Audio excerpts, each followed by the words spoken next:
Sobre essa possível parceria e esse convite feito pelos Estados Unidos, a gente conversa agora com a presidente do Conselho da Associação Nacional de Minerais Críticos, Marisa César. Marisa, seja muito bem-vinda e boa tarde, é um prazer ter você aqui.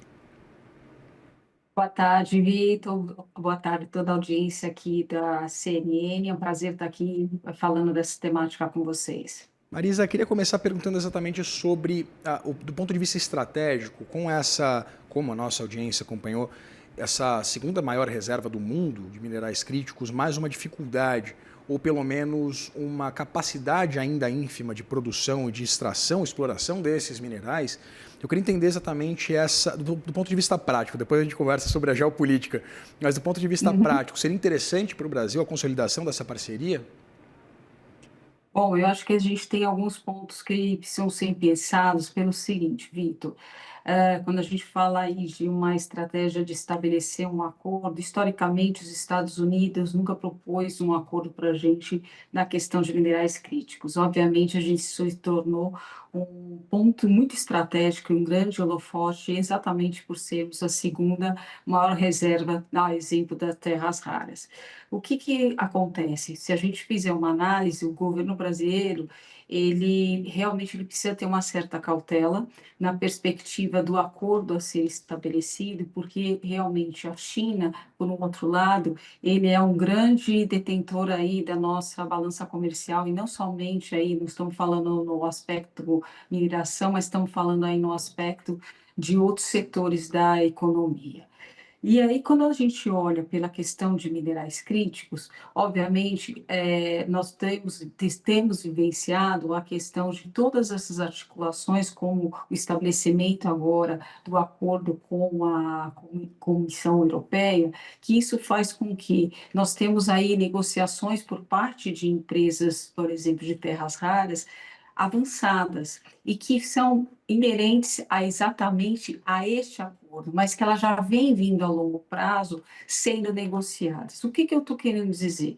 Dentro do escopo das nossas empresas, temos empresas júniores. Então, inicialmente, nós temos aí empresas que a maior parte tem um capital que é um capital estrangeiro, que a maior parte é australiano, canadense. Então, a gente precisa analisar, porque nós temos empresas que, figuramente, não tenderiam a romper com China por ter uma dependência, e, por um outro lado, obviamente, uma grande janela de oportunidade a questão dos Estados Unidos. Mas eu deixo aí para comentar mais detalhes aí após seu posicionamento.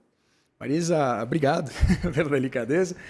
Queria te perguntar exatamente sobre essa capacidade. Você citou essas companhias menores, né? E existem outros entraves do ponto de vista prático da exploração desses minerais aqui no Brasil que envolvem, por exemplo, a presença geográfica deles, né? A gente sabe que há reservas significativas, por exemplo, entre o norte da região centro-oeste e a região norte, uma parte que inclusive atingiria ou estaria disposta em regiões de reserva ambiental, caso da Amazônia Legal, por exemplo. Queria entender exatamente essa dificuldade, evidentemente, se isso não seria algum entrave para a consolidação dessa parceria a convite dos Estados Unidos. A gente tem aí a questão do licenciamento ambiental, que é o novo licenciamento, inclusive, está entrando hoje, e isso que você trouxe, ele é realmente muito relevante, Vitor. Por quê? Porque dentro da perspectiva, um dos fatores que mais impacta a evolução da exploração, partindo aí para a implementação de uma planta de processamento, a questão do licenciamento ambiental, né? Seja porque você está numa área que tem uma área de reserva legal, você tem que fazer, obviamente, a compensação, tem os aspectos aí das comunidades indígenas e quilombolas, que em alguns aspectos nós temos aí o regramento pela Ativa 169, quando a gente fala de da localidade, quando não tem um território delimitado pelo INCRA, até anteriormente não tinha obrigatoriedade de fazer uma consulta livre pré-informada, que é o processo de escuta. Todos esses elementos, obviamente, eles fazem com que o licenciamento ambiental, pela perspectiva, seja um pouco mais moroso, a depender daquilo que você tem dentro do teu negócio, do teu projeto. Mas, em relação a essa perspectiva que nós estamos falando do acordo, o que eu entendo é que muitos pontos, se for assinado, eles precisam ser levados em consideração.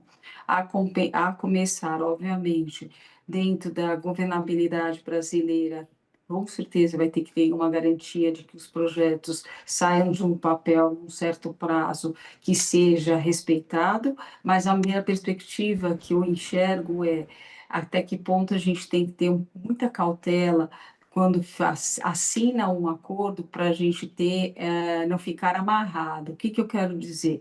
Que a gente tem as empresas privadas, elas têm um livre-arbítrio para definirem para onde elas queiram, por exemplo, exportar os seus minérios e não ter um acordo fechado. Embora sabemos que por mais que o governo brasileiro ele restrinja e feche esse acordo, a gente tem outras nuances que o próprio Brasil considera de grande relevância, que é trazer a cadeia de valor para o país. Isso quer dizer trazer o refino para o país. Então, você fica aí. Uma coisa é você fazer a exploração, exportar a matéria-prima, mas fazer o processamento de refino em outra localidade. Outra coisa é você já mandar o produto final praticamente completo, como exemplo, a gente tem aí os ímãs que são super estratégicos para os Estados Unidos, por exemplo, pensando aí nas empresas americanas, quando falamos aí das empresas de carros, por exemplo.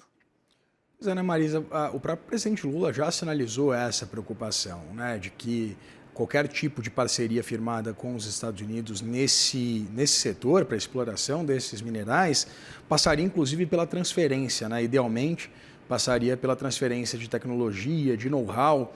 Eu queria entender se há espaço para a consolidação desse tipo de acordo e, evidentemente, aí sim entrar do ponto de vista geopolítico. Você mencionou essa importância da China como principal parceiro comercial do Brasil.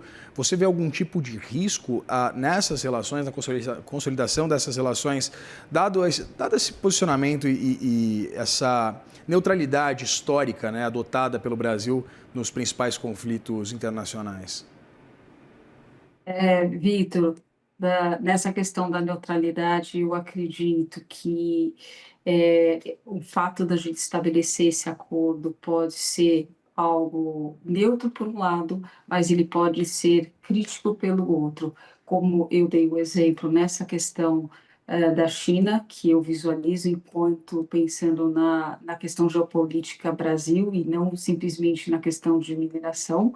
E, por um outro lado, dentro do setor, você, como eu havia comentado inicialmente, sem detalhar, nós temos, as empresas, elas têm sim suas estruturas de off-take, ou mesmo investimentos com outras fontes que não são necessariamente apenas as de inicialmente, como investimento australiano, canadense, que hoje já estão vindo, né, seja da Europa ou mesmo, até mesmo do próprio Estados Unidos. Temos aí a única operadora de terras raras brasileira, que é a Serra Verde, ela tem sim um investimento do Banco de Exportação e Importação americano, que detém uma grande parte ali do seu bloco. O que, que eu quero dizer? Que independente de toda essa questão do acordo, as empresas elas vão avançando e muito no direcionamento, obviamente, de quem são seus investidores globais, principais, e também pelas suas relações conforme elas vão avançando.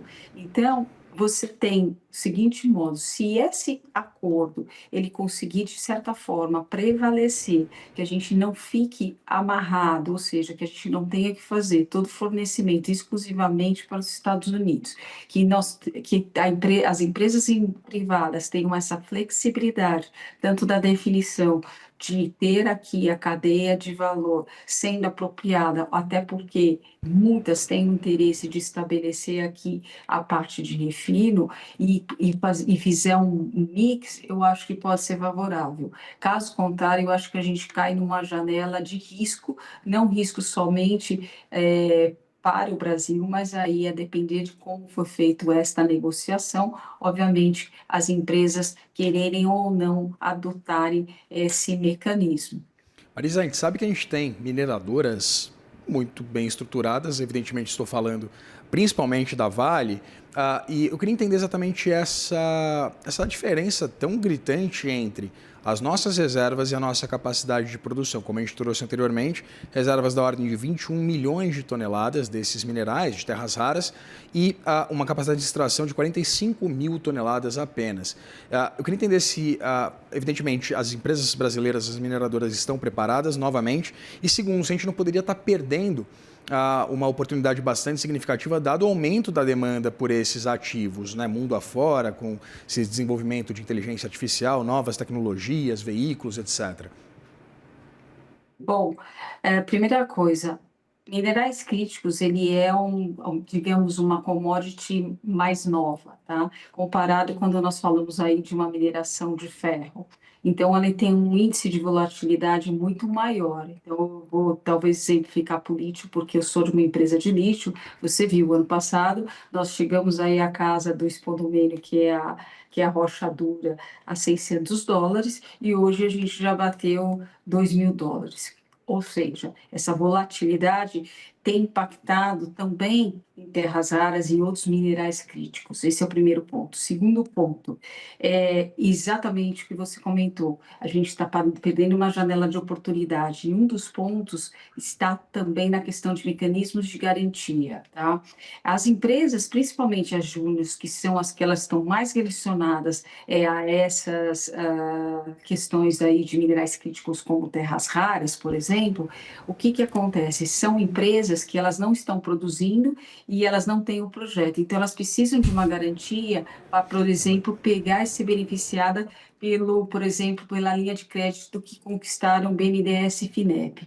Sem isso, elas não conseguem rodar. Então, isso é uma questão que, inclusive, nós temos discutido dentro do grupo de minerais críticos, criada pelo Ministério de Minas e Energia, dentro do Conselho Nacional de Política Mineral. Algumas empresas foram convidadas a participar, nós somos uma delas, também temos empresa de terras raras, níquel, dentro desse composto, cobre, que é a própria Vale Base Metals, que estão ali discutindo essa questão, porque trazemos, obviamente, elementos do que acontece lá fora. Então, quais são os benefícios que nós temos, seja na Austrália, seja na própria China, por exemplo, na própria Coreia, para a gente ter uma cadeia aí, uma fábrica de refino, ou mesmo de midstream, que é um processo intermediário, que diferencia dos tipos de benefícios fiscais e mesmo da desoneração brasileira. E esse é um composto que tem realmente tido muita discussão porque ele realmente impacta, e isso tem atrasando também o nosso processo de investimento no país. Então, eu diria, licenciamento ambiental, essa própria questão da oportunidade da gente ter uma janela aí junto com o Ministério da Fazenda e outros entes, partes de ministérios que estão envolvidos nesta questão de como a gente pode fazer para ter atração de investimentos e, ao mesmo tempo, a gente ter uma segurança jurídica maior, porque hoje qual é a grande dúvida? Os investidores muitas vezes questionam exatamente por conta de elementos como esse, licenciamento ambiental, onde você vê, tem visto aí muito em diferentes setores, né? Seja a mineração de ferro, seja a mineração de lítio, mesmo terras raras, você tem Ministério Público se envolvendo ou Ministério do Trabalho se envolvendo num processo que supostamente deveria ter uma credibilidade, que é o processo de licenciamento ambiental, que é regido por cada estado. Pois é, né, uma insegurança jurídica gritante, o que também afasta bastante esse interesse do Brasil. A gente conversou com Marisa César, presidente do Conselho da Associação Nacional de Minerais Críticos. Muito obrigado pela sua disponibilidade de conversar com a gente. Obrigada, Vitor. Boa Mais. tarde. Boa tarde.